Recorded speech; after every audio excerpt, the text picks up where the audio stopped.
सर्वसामान्यांच्या हक्काचा आवाज जागर जनस्थान। धुळे जिल्हा दिशा समितीची आज बैठक धुळे लोकसभेच्या खासदार डॉक्टर शोभा बच्छाव आणि नंदुरबार लोकसभा मतदारसंघाचे खासदार ॲडव्होकेट गोवाल पाडवी यांच्या उपस्थितीत आयोजित करण्यात आली होती।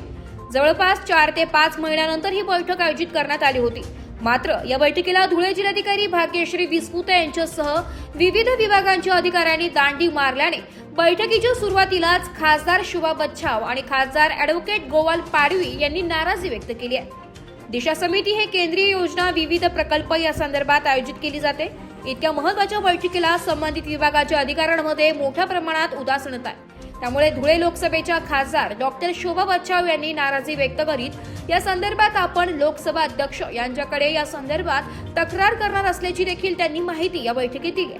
जागर जनस्थानसाठी प्रतिनिधी रूपक बिरारी, धुळे। सबमिट केले गेले त्यामध्ये 8 जुलै 2025 रोजी संपन्न झालेले सभेचे इतिवृत्त। त्यामध्ये पहिल्याच पॅराग्राफमध्ये शेवटचा लाईन लिहिला आहे, सोळांचे पदाधिकारी अधिकारी व सदस्य उपस्थित होते।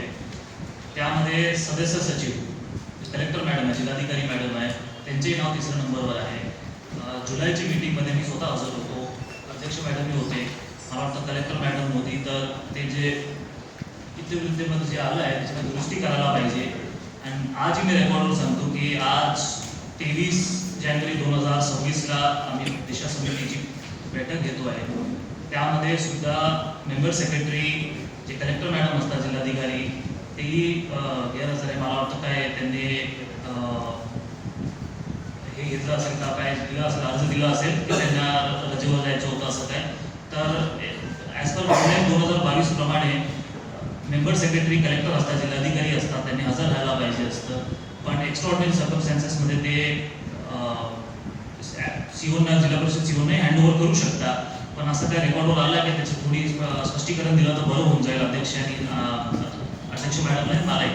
तर याबद्दल आपलं पूर्ण उत्तर देऊ शकतं ते मला